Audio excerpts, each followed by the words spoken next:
మీకు అనిపిస్తుందా సార్? అంటే developed country, developing country, development country అంటారు గానీ, ఎప్పుడు అభివృద్ధి చెందుతుంది? అభివృద్ధి చెందుతూనే ఉంటుందా?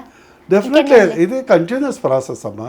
అంటే కంపేర్ టు అదర్ కంట్రీస్ చూసుకున్నట్లయితే ఇంకా మనం చాలా వెనకబడే చాలా ఉంటున్నామని తప్పు. మనమున్న జనాభాకు మాకున్న వైశాల్యానికి మనం 100 times బెటర్.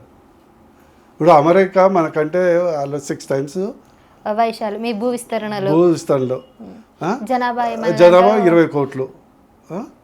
నువ్వు ఆలోచించు, రష్యా మనకంటే 5-6 రెట్లు ఎక్కువనే అసలు. వరల్డ్ వైడ్ గా దాన్ని అసలు మనం కౌంట్ చేయలేము కదా. మాకున్నది ఎంతమ్మా?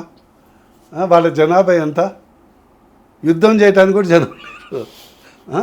అదే ఆస్ట్రేలియా ఒక ఖండం, జనాభా నాకు తెలిసి 4-5 కోట్లు కూడా ఉండరు. బ్రిటన్ దగ్గర ఉన్న జనాభా 6 కోట్లు. కానీ అన్నిటికన్నా అత్యధికంగా ఉన్నటువంటి మ్యాన్ పవర్ మన దగ్గర ఉన్నప్పుడు ఇంకెక్కువగా పనిచేయాలి కదా. ఒక అందుకొరకే కదా 70 సంవత్సరాల నుంచి కాంగ్రెస్ చేసినటువంటి ఫలితం ఈ రోజే కదా. ఆత్మనిర్భర్ భారత్ వచ్చిన తర్వాత, పిఎల్ఐ స్కీమ్స్ వచ్చిన తర్వాత, వివిధ కంపెనీలు మేధో సంపత్తి పెరగటము, ఇస్రో బాగా ర్యాపిడ్గా డెవలప్ కావటము, అండ్ డిఫెన్స్ ఎక్స్పోర్ట్ ఇంతవరకు ఎప్పుడు మనం చేయలే. గత సంవత్సరంలో మనం దాదాపు 40,000 కోట్ల ఎక్స్పోర్ట్ చేసాం. మిసిల్స్ కానీ, హెలికాప్టర్స్ కానీ. కొద్ది రోజుల్లో అదృష్టం బాగుంటే ఫైటర్ జెట్స్ కూడా వస్తాయి. ఇప్పుడు చైనా మనకంటే ఎందుకంటే ముందర ఉందమ్మా. China is a communistic country, dictatorship.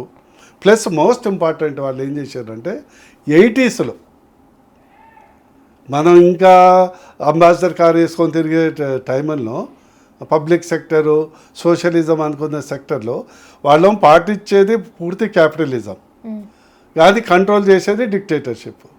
వాళ్ళు మనకంటే 30 సంవత్సరాల కింద, మనకన్నా వెనకబడి ఉన్న వాళ్ళు మనకంటే 30 సంవత్సరాల కింద ఓపెన్ చేశారు ఎకానమీ.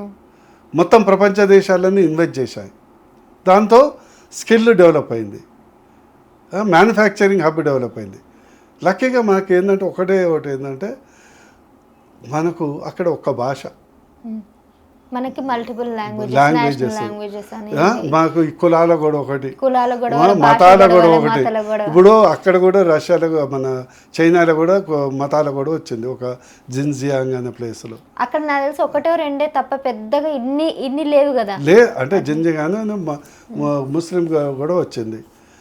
వాళ్ళు దాదాపు ఒక మొత్తం రాష్ట్రాన్ని, అంటే రాష్ట్రం అంటే మన ఆంధ్రప్రదేశ్, ఓల్డ్ ఆంధ్రప్రదేశ్ అంత రాష్ట్రాన్ని మొత్తము మాస్ కూలగొట్టేసి, మొత్తం వాళ్ళని కల్చర్ని తీసేసి, అందరినీ జైల్లో పెట్టి ట్రైనింగ్ ఇచ్చి, మిలిటరీ లెవెల్లో కూర్చొని మనం చేస్తామా? స్వేచ్ఛ, ఫ్రీడమ్ ఉంటుంది. So better. అంటే మనిషికి కావాల్సిన స్వేచ్ఛ కూడా కదా. ఓన్లీ మనం జైల్లో పెట్టేసి రోజు పరమాన్నం పెడితే మనం ఎంజాయ్ చేస్తామా? పప్పన్నమైనా కూడా ఫ్రీడమ్గా తింటేనే కదా ఎంజాయ్ చేసేది. అందుకని మనం definitely we are moving fast, moving in correct direction. Imagine ఒక్కటి చెప్తున్నా, మోడీ రాకముందుకు 98% ఫోన్స్ బయట నుంచి ఇంపోర్ట్ అయ్యాయి.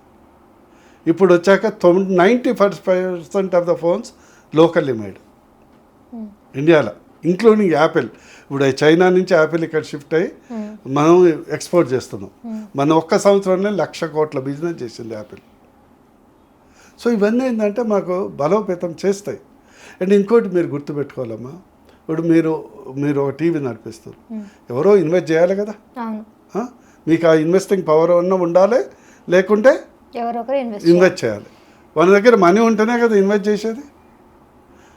అందరం బైరాగులు ఉంటే ఎవడో ఉంటాం. అందుకొరకే మాకు పాత సుమతి శతకంలో ఏమన్నాడు, అప్పిచ్చువాడు వైద్యుడు, వాడు వైద్యుడు, సెలసెల పారే ఏరు, ఇవన్నీ ఉండాలని ఎందుకు చెప్పాడు? ఎవడో ఒకటి అప్పియాలి కదా. ఇప్పుడు అదానికి ఇక్కడి నుంచో అమెరికా, యూరోప్, అక్కడి నుంచి డబ్బులు తీసుకొస్తాడు, పెడతాడు. రేపు అదాని మునిగినా కూడా మనకి లాభమే కదా.